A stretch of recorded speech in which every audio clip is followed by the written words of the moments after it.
Hey guys, Andrew and Brooklyn here. So, we are going to be chatting a little bit about how to use skill cards in class and how to talk to kids about moving up and their skills, and also how to talk to the parents about these as well. I don't know if you guys know this, but we do send an email out asking how classes are going and if they have any feedback or anything like that. That's also kind of how I get my kudos to send out to you guys, is through that email as well. But some of the more recent ones have been talking about the skill cards and about kids moving up and the confusion behind that, and that their coach keeps saying that they're ready to move up or they only have two left to move up, and yet here they're still in class. And so we're going to kind of chat a little bit about that. Both Brooklyn and I, as we've dealt with these situations as well, and we've been coaching a long time. So we'll give you some pointers on how to talk to these parents, how to talk to these kids, how you're going to use those skill cards, and why it's important to do it this way. So I think the first step I'll have Brooklyn chat a little bit about is how to use your skill cards in class and what is expected of those. Okay, so with the skill cards, that is obviously a tool for the coaches to mainly use. It's giving you the tool to set up your stations, also reminds you of what skills you should be working on, kind of giving you an idea of where all of your students are in class, especially with us getting a lot of makeups and everything like that. It kind of gives us a guide of where kids are with what different thing. Um, we are still not to be filling out cards during class, though. We still want you guys super hands on with your classes, worrying about your skill cards after. Um, but with the skill cards, it is a reward for the kid to get skills marked off, but consistency is our biggest thing. So if you're not seeing that skill for several weeks, it shouldn't even be touched on the card. And then once your card is getting close to full, we still don't want to have that conversation with kids about moving up, because as we all know, some of those skills can take a very long time to still get. The main Regress. two being backbends and TikToks, I think, is where a lot of our kids get stuck. And a lot of that has to do with more than just being able to do it. It's flexibility and all of strength and all of that kind of stuff that takes longer to build. So we want to make sure that we are not giving a time frame at all to parents or to the kids. And we are noticing from talking to these parents that are complaining that the skill cards, the conversations are happening with the kids, and then they're going in the car and relaying it to mom or dad. And then now that's why everybody keeps getting confused. So we want to talk about how to not talk to the kids about it, and different stuff that you can say when your kids ask if they want to move up. Correct. So one of the biggest thing is, think about this in this scenario, is that you're a little kid and you're super excited. Your coach says you've only got two skills to move up. So, well, that seems like that's going to be pretty quick to a kid. So they run out, they tell mom, said, "Hey, my coach says I only have like two skills left and I get to move up." And then next week, mom asks how class went. Well, I didn't move up. And then the next week, well, I didn't move up. And then the next week, and I didn't move up. And here, mom thinking, oh, well, you only have two skills. Why aren't we moving up? Type thing. Not realizing that there's a whole other thing to it. So we just want to make sure we're not putting a time frame. One of the things we're going to chat a little bit about too is when you're talking to a kid about it, the best thing like that we do is either trying to revert the conversation, like, hey, well, let's keep working on the skills we do have, or let's work to build it, let's get stronger, and then kind of move on from the card.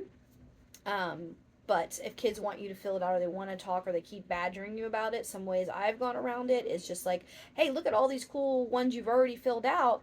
Yeah, we just have these two here, but let's keep working hard, and I'll give you some things that you can work on at home to try to make this a little bit better, and get you a little bit stronger, and things like that, like kind of reverting the conversation. Keeping up the good work, you're progressing Yes. so good. Look how many we've gotten so fast, Yeah. and things like that, because some of those skills can literally take forever, and it's not necessarily the kid or their ability per se. It's that body type and that strength and that flexibility in there. And even one of your strongest kids, I have kids who can literally sit there and hold their handstand like no other, and they're like, it's beautiful, but can't do a bridge to save their life. They don't have the flexibility in their shoulders. So it's more of a body type and a body style. And we don't want to make this a big deal on that either, as in, like, hey, your body's just not doing it type thing, because then that creates a whole other thing.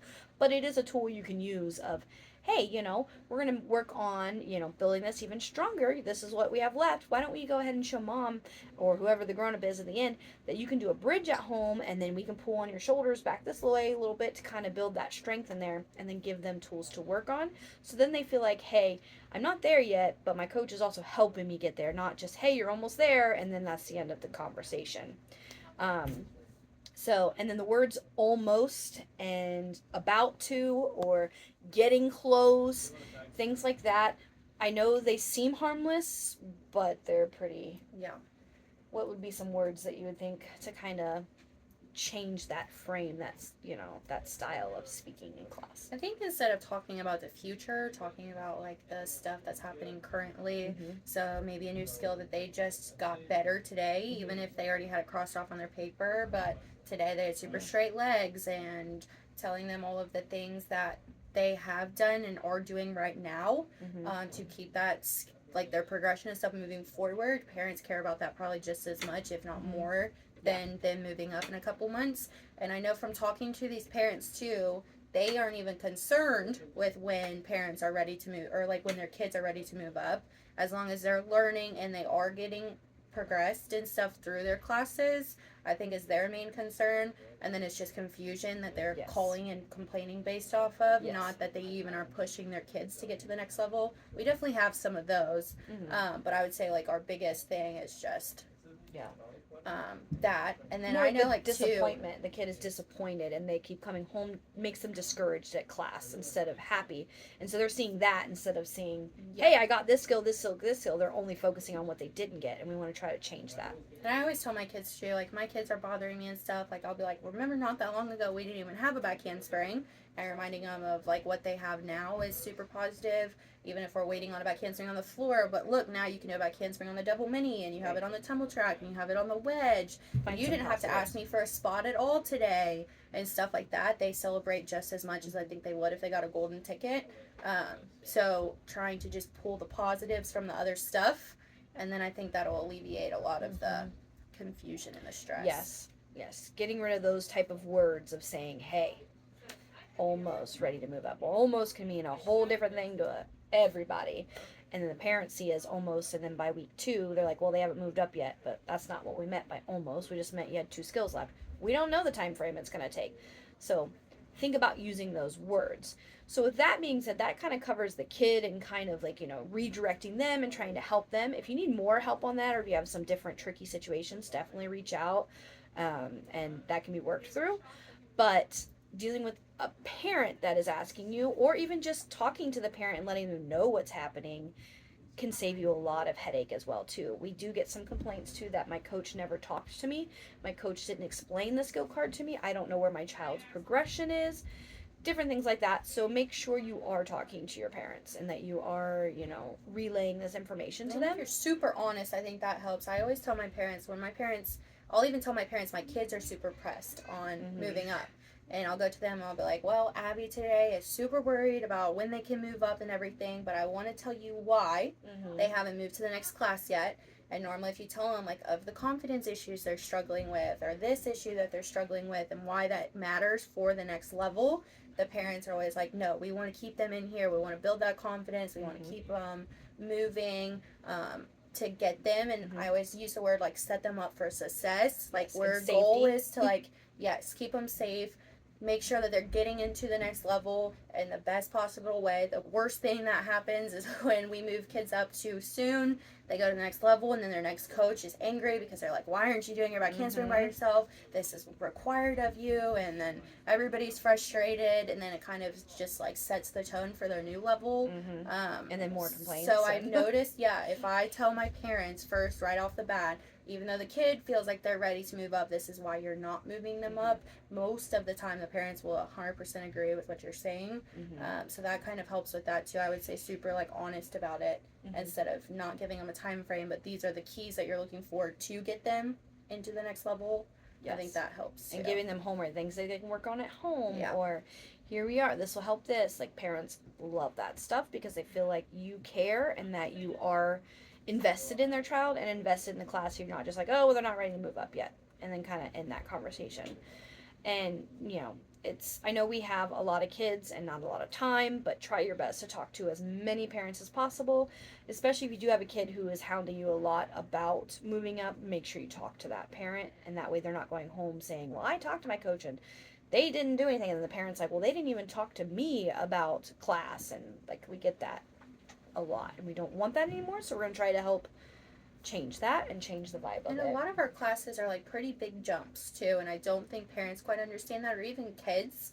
So I think also keeping an open communication about what kind of skills they're going to start learning in the next level too also calms that down. Like back handsprings, for example, like if they're not landing with a snap down and a rebound at the end, do you know why that's important? Do you know what we start to work on in the next level? Mm-hmm. And even telling the parents that, like in the next level, our goal is to add 2-3 back handsprings together. So right now we're still landing our back handspring in a push-up shape. So until we can start snapping our feet down and stuff, this is why it's not going to work in the next level and stuff. That's a big thing. Big thing. Yeah. Just educating the parents, educating the kids, watching the lingo that we say makes a big difference. Just don't even talk about time frame. Just basically talk about the now, and here's some things we can work on. And then tell them, and feel free to check in with me next week or whenever, like keep telling them to have an open conversation with you. So then you don't have to always hunt them down too. You can say, hey, talk to me anytime, just come see me. I can give you some more pointers once we get there, and still check in here and there, but you won't have to be like every week checking in. If you say, hey, why don't you check in with me if there's anything else I can help with, and I'd love to see them grow and progress. Here are some things to work on at home, and then we'll chat here in the next couple weeks, that kind of thing. And just I think we've also gotten some complaints too about maybe like technique not being pushed as much as or corrections they've noticed in the past. And I think that also kind of plays a role in all of this, because we might be trying to get the kids out sooner than they need to by not fixing some of those things. So that also lets us know that the parents do care, that they stay in class, they get the straight legs, they get their feet together and stuff like that before we move them, and they're not just jumping through the program. So I think that also will help alleviate you feeling like there's definitely going to be the parents that want their kids to move up as fast as they can, but at least 75%, if not more, care about just what things look like and what their money's going towards and stuff. Is something growing? Are they learning? Or instead of just saying good job or nope, that's not it, they want to see that you're invested with correcting it and helping it, the positive and the negative, like just trying to get both sides of it and not just good job, good job, good job.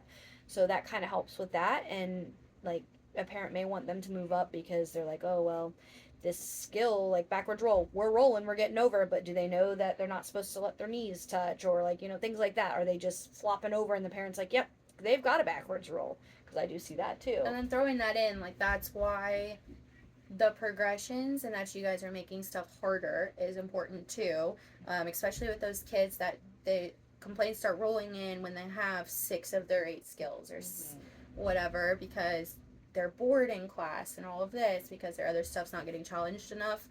So I know when I've done some of my one-on-one meetings and stuff, we talk about like, you followed the lesson plan exactly how you should have, but there were several of your kids that could already do their favorite like cartwheel. So like, what are things that we can do to make that harder and stuff? That way they're not trying to get the class out so much because they're bored.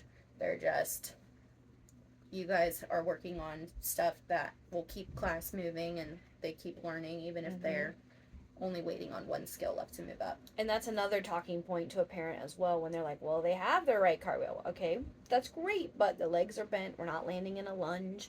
Like just using those as an example. So like you can literally say, yeah, they're doing great, I see big progression, here's some of the things we are looking for.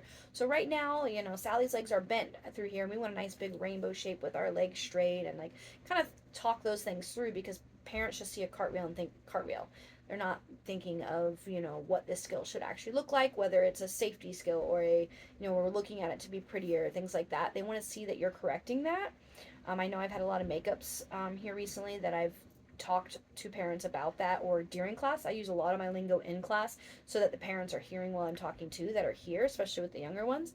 And I explain why we're doing what we're doing and what it's supposed to look like and what it's going to lead to and things like that while I'm talking to the kid. And then the parent hears it and they're like, wow, you answered a lot of questions that I've had for weeks in the one class that I had with you today.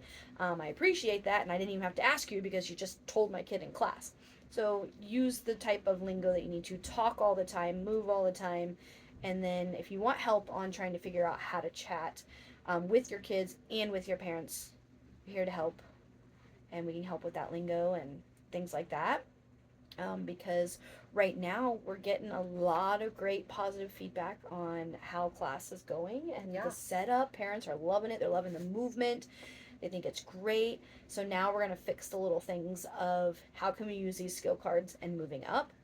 And I think we're literally on a good path on all classes. We're heading in a good direction. Brooklyn's been doing good and helping with that, and we want to keep growing and making sure that you guys are growing and getting the tools that you need, but also that the parents and kids are getting the tools that they need as well. And it's totally okay because I know we've dealt with a couple of the last ones have been also just a consistency problem, which we're going to see a lot, especially in our higher levels when the kids' bodies are changing and they're growing. Maybe they miss a couple weeks due to vacation and all sorts of stuff. That shoots their confidence a little bit when they haven't been here in 2 weeks, and now they're scared to throw their skills and stuff, which is totally okay. And we can work through that more when there was never a time frame put onto it. The kid will never even notice that they're having a hard 2 weeks back or anything like that, just because now we haven't even discussed that. So now if they're doing their skills and stuff and they had a hiccup for a couple weeks, but now we're back on track and stuff, they won't even ever ask about any of those. Very true, problems. very true. Yes. So lesson learned of just don't use a time frame. That's a big one. And explain what skill cards are for and what we're using them, that they may not be marked all the time.